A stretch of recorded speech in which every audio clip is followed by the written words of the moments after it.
Hoy en día conmemorar la gesta de 1856, 1857 para los costarricenses resulta un asunto de primera importancia, porque esta fue por primera vez y a la larga por la única una guerra de carácter anticolonial donde los costarricenses disputaron en un escenario de guerra una independencia y una defensa de la soberanía que antes no se había presentado, porque esta guerra vino a configurar una identidad de los costarricenses y a configurar un pasado común de los ciudadanos de esta nación.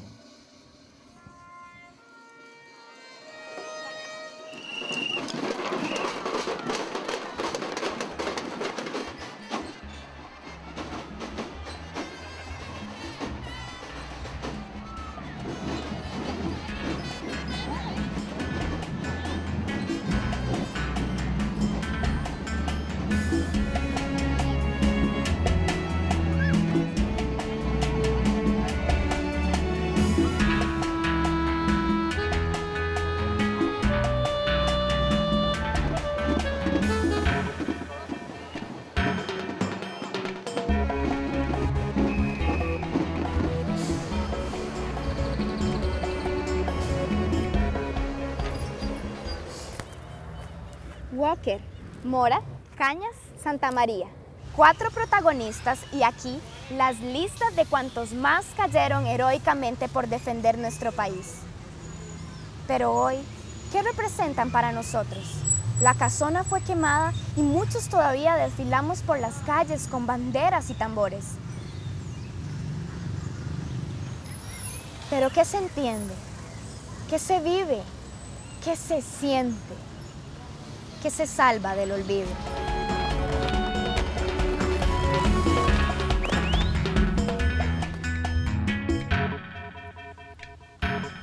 En este lugar se guardan los tesoros de la gesta del 56-57. Cuando estos tesoros son vistos en salas nítidas y bien organizadas, parece que la hazaña fue perfecta. No todos estaban de acuerdo en marchar en contra del invasor. No todos veían un peligro en los filibusteros. Fue esta nuestra guerra de independencia y como toda guerra dejó tras de sí una mancha de sangre. Civiles y militares costarricenses entregaron su vida por salvar su libertad.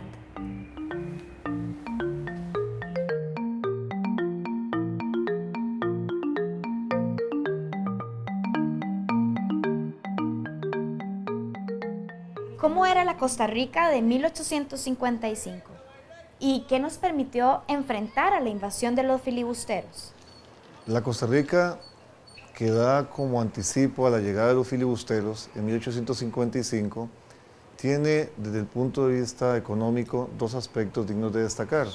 Uno, una próspera economía cafetalera que se había insertado en el sector agroexportador costarricense, el cual había traído importantes dividendos a los sectores económicos poderosos del país y había ofrecido importantes recursos en general para inversión pública. Y en un segundo recurso que es vital de anotar es la creación o el establecimiento de la Fábrica Nacional de Licores, mejor conocida como la FANAL, bajo el auspicio de la administración de Juan Rafael Mora Porras. Entonces resulta interesante, pero la combinación de estos 2 aspectos, el café o la consolidación o la expansión importante de la actividad cafetalera, sumado a la expansión y a la legitimación de la Fábrica Nacional de Licores, le dio al Estado una importante salud fiscal que se puede traducir en que previo a la llegada de los filibusteros, Costa Rica prácticamente no tenía deuda externa. De ahí que la llegada de los filibusteros hacia 1855 y el arribo a territorio costarricense a partir de marzo de 1856 van a contrastar de forma notable con ese escenario que tenía Costa Rica a partir de 1850, que es cuando Mora legitima su poder, y hasta 1855, que es el año exacto en la que Walker ingresa a Nicaragua, llamado precisamente para resolver una disputa interna en este país centroamericano. El cafecito mañanero nos despierta y en su momento despertó nuestro país.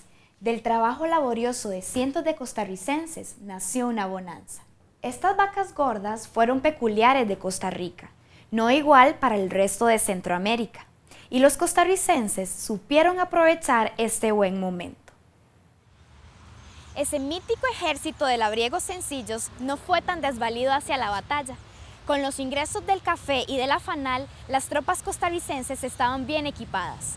Los militares de carrera tenían buena formación, sin restar mérito a los múltiples voluntarios y campesinos valientes. De lo que más carecía el Ejército Nacional no era de pertrechos u hombres, era de fogueo, por así decirlo. De lo que siempre he oído poco en nuestro país es del ejercicio militar.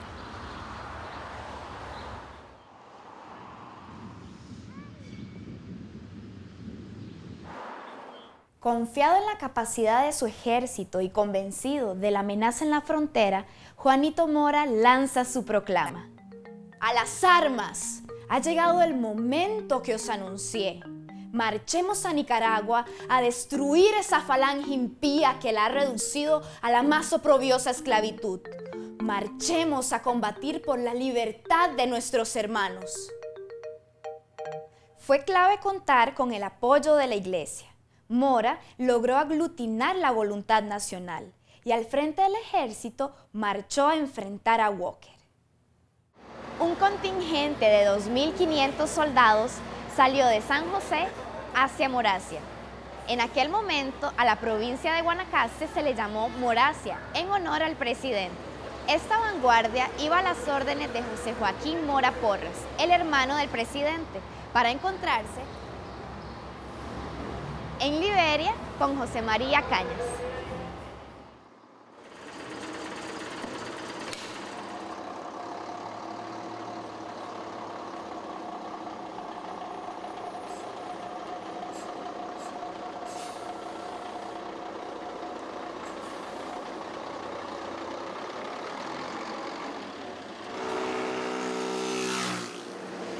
Por cierto, estos 217 kilómetros no se brincaban en un par de horas. Nuestro país en el siglo XIX era un pequeño mundo. Cerca de 15 días de viaje esperaban a nuestras tropas.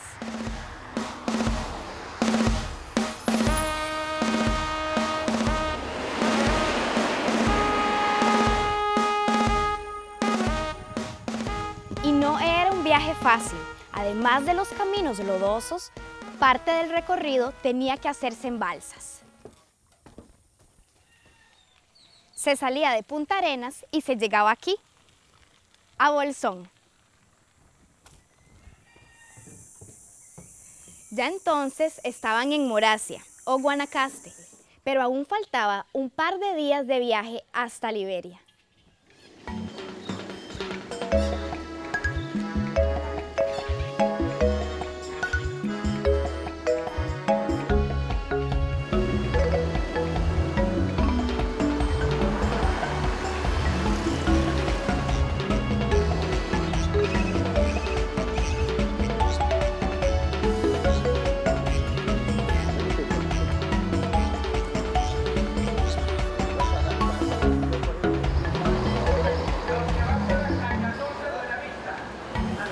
Cuando finalmente el ejército costarricense llegó aquí, a Liberia, el general Cañas tenía noticias alarmantes.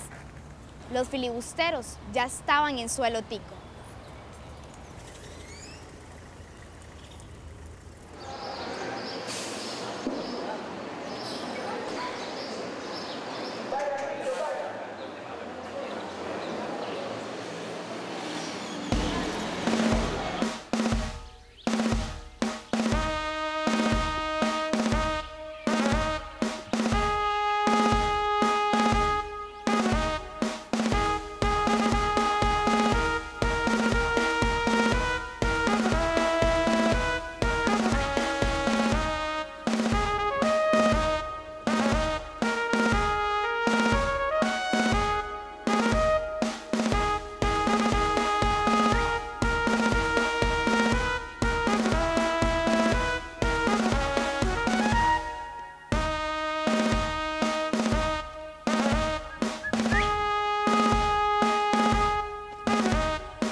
los soldados, cansados por una marcha a pie de más de 2 semanas, el día 20 de marzo tuvieron que madrugar y volver a andar.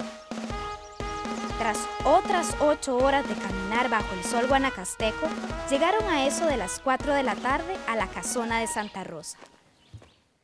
Aquí los esperaban los filibusteros. Aquí, el ejército costarricense marcó un giro en la historia de América. ¿Quién era William Walker? William Walker, más que un aventurero, como lo catalogan algunas investigaciones o la percepción de alguna población, era un tipo que curiosamente tenía una experiencia muy amplia en el plano académico y también en el plano militar. Antes de su arribo a Centroamérica, Walker había desarrollado una experiencia ciertamente frustrada al invadir México y establecer temporalmente un intento de república. Pero aparte de esto, era un tipo que tenía cierta experiencia y formación académica en Derecho, en periodismo. Walker había sido partícipe de algunos periódicos de carácter regional, de carácter local en el sur de los Estados Unidos. Todos ellos mediados por el segregacionismo tan característico de la época, de estos años 50, tan predominante en el sur de los Estados Unidos. De tal forma que cuando Walker arriba a Centroamérica, cuando es llamado hacia Nicaragua para dirimir una disputa propia entre granadinos y leoneses en la costa pacífica de Nicaragua, Walker venía permeado de ideas esclavistas, de ideas segregacionistas que no tardó en implementar en Centroamérica. Finalmente, Walker arriba a Centroamérica en un contexto sumamente interesante, marcado en primer lugar por la política exterior norteamericana del destino manifiesto, una doctrina que le daba a Estados Unidos un respaldo y que dejaba entrever una política expansionista de Estados Unidos hacia su región, hacia la región ísmica. Como conclusión podría decir que Walker, en efecto, no es un emisario enviado directamente por los Estados Unidos a la región centroamericana, más su arribo a Centroamérica representa en muchos de los casos un fiel reflejo de los intereses norteamericanos en la región centroamericana y particularmente en el sector más meridional que estaba viviendo un profundo conflicto como era Nicaragua en particular.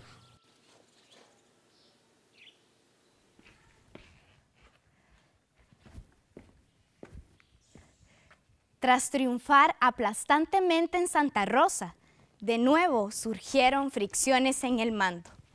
No todos querían seguir a los filibusteros hacia Nicaragua. Pero Mora tenía firme control y se impone ante el criterio del grupo formado alrededor de los intereses de la familia Montealegre. El Ejército Nacional salió camino a Rivas.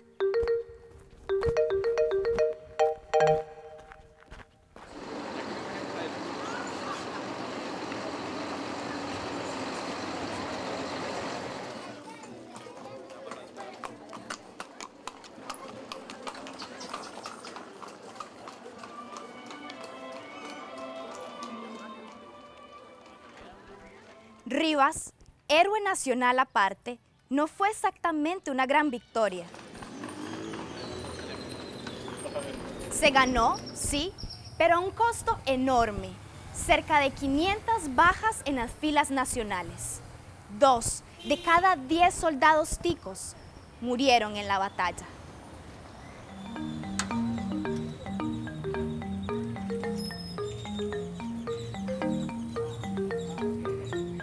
Walker se atrincheró en esta iglesia y en esa casa o mesón como se les llamaba.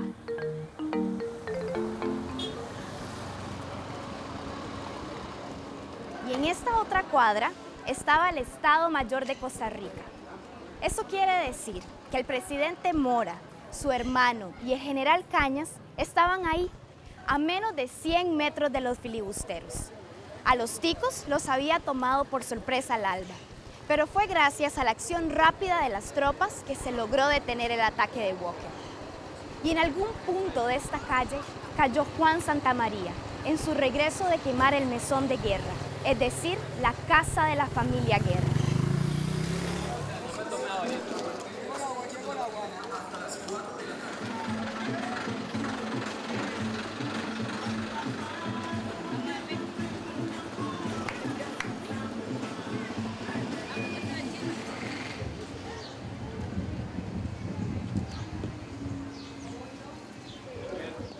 De hecho, los filibusteros, aún en pie de lucha al final de la tarde, esperaron a la madrugada del día siguiente para escabullirse, dejando a sus 250 muertos atrás. Los ticos, víctimas del cansancio de todo un día de batalla, no se dieron cuenta de la retirada furtiva del enemigo.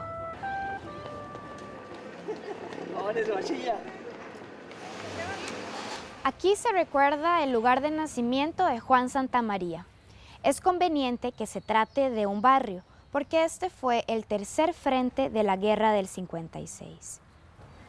Poco se pudo celebrar de la derrota del filibustero, cuando las tropas nacionales regresaron de Rivas cargando con ellos a un mortal enemigo.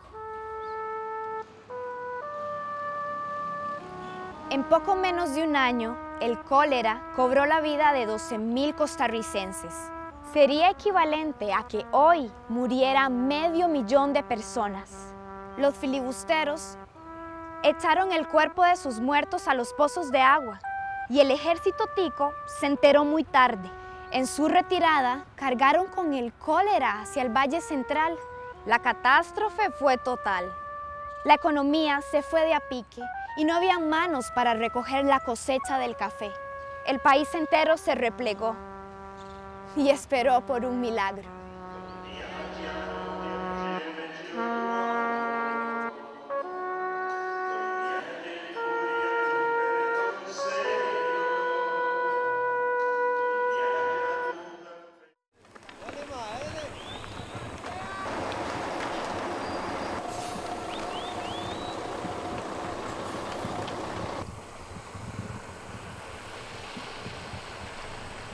En 1857, el panorama era peor para Walker, quien insistía en su control sobre Centroamérica. Pero ahora Honduras, Guatemala y El Salvador sí estaban en condiciones de apoyar a Nicaragua en su lucha.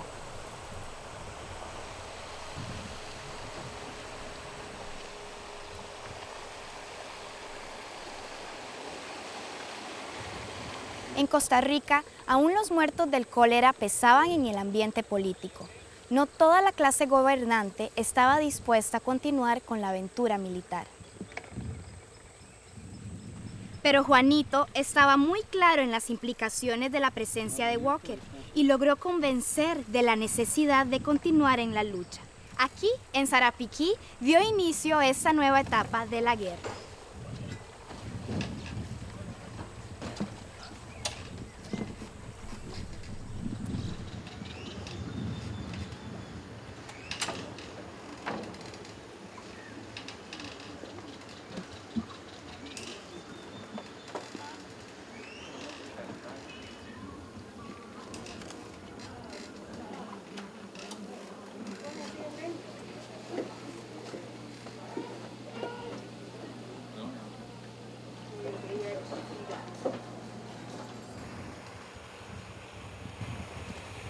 Cuéntenos, ¿por qué era importante la ruta del tránsito? La ruta del tránsito, que es la división natural que separa Costa Rica y Nicaragua por medio del lago de Nicaragua y su desembocadura del San Juan en el Mar Caribe, era una ruta estratégica entre estas naciones, pero fundamentalmente adquirió importancia internacional a partir de la década de los 40, cuando se descubren yacimientos auríferos de primer nivel en California, en la costa oeste de los Estados Unidos. De este periodo, recuerden ustedes que Estados Unidos invadió la costa este, obtuvo mucha riqueza en este sector. Eso le dio gran dinamismo a esta ruta en este periodo, pero donde sí obtuvo una predominancia realmente importante fue a partir de los 50, cuando se estableció la Compañía Accesoria de Tránsito y cuando por vez primera los vapores comenzaron a dinamizar la economía regional. De ahí que fuera tan fundamental también en la campaña del 56-57 como sector estratégico, como zona de aprovisionamiento o de abastecimiento de hombres, pertrechos militares, armas y todo aquello que tuviera que ver con la campaña nacional. De ahí que tanto filibusteros como costarricenses procuraran no en vano apropiarse de sectores claves que se manejaban a lo largo de la ribera de San Juan en la ruta que se denomina la vía de tránsito. De ahí también que no es de extrañar que distintos combates y enfrentamientos se dieran desde el San Juan del Norte, conocido en aquel entonces como Greytown por los ingleses, hasta San Juan del Sur, en la zona cercana a Granada, cruzando por Castillo Viejo o bien por las desembocaduras de Sarapiquí y Colorado. Todos ellos tenían en común que eran rutas de acceso directo a los planos estratégicos de la campaña, y el control de los mismos determinó en mucho la ruta final del triunfo costarricense y centroamericano sobre las tropas filibusteras acantonadas en la región.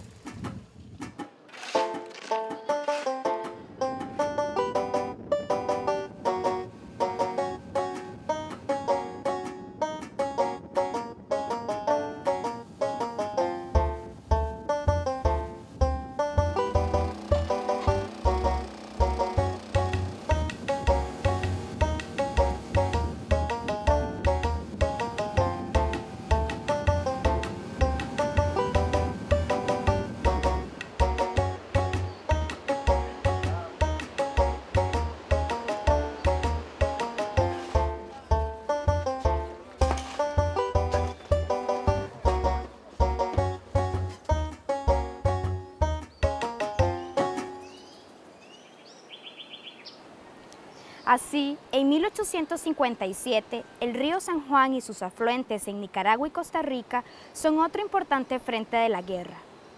Máximo Blanco y Lorenzo Salazar son los responsables de tomar y sostener La Virgen y San Juan del Norte, entre otros puertos.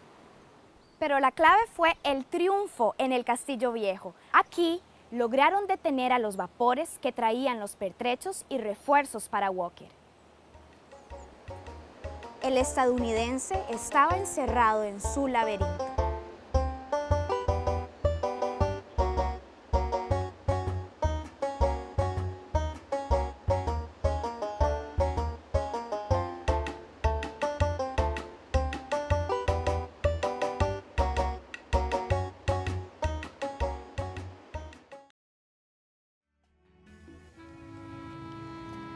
Son 4 mujeres amazonas casi que sostienen a una quinta herida. Son las repúblicas centroamericanas que expulsan al filibustero invasor. El esfuerzo de las 5 logró volcar las expectativas expansionistas y esclavistas de Walker y compañía. Al final, Walker huye de Rivas y para satisfacer su orgullo, en lugar de rendirse ante los centroamericanos, se entrega ante un barco del ejército estadounidense. Es el almirante Paulding el que se encarga de recibir al filibustero y de llevarlo de vuelta de manera segura hacia su patria.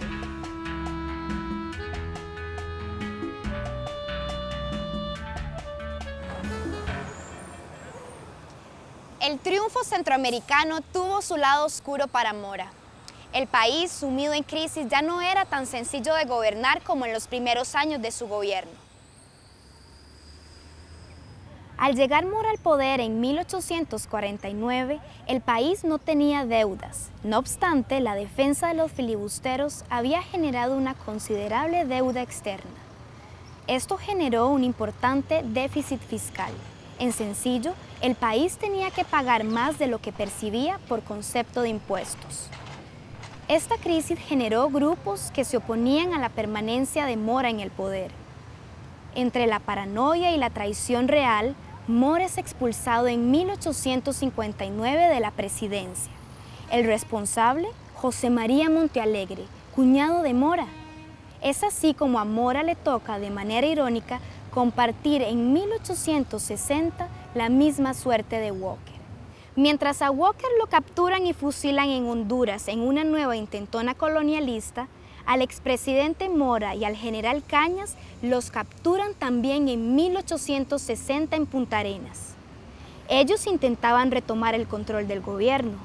Así, estas 3 figuras de la guerra del 56-57, Mora, Cañas y Walker, mueren fusilados en el mismo año. Por su parte, en Costa Rica, desde la caída de Mora, Máximo Blanco y Lorenzo Salazar, los mismos militares de la campaña del Tránsito, se prestan para mantener al gobierno en un permanente estado de golpe militar. Eso es hasta 1870 con la llegada de Tomás Guardia al poder. Tomás Guardia y los gobernantes que lo siguen, la generación del Olimpo, buscan un nuevo estado de progreso. Y se trae a otro estadounidense, Minor Keith, a construir el ferrocarril al Atlántico. Ese mismo progreso requiere de cimentar una nueva identidad nacional y es por eso que se retoma la gesta del 56-57 como referente y se construye en Alajuela la estatua a Juan Santamaría y justo aquí enfrente el Monumento Nacional. Pero eso es ya otra historia.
Yeah.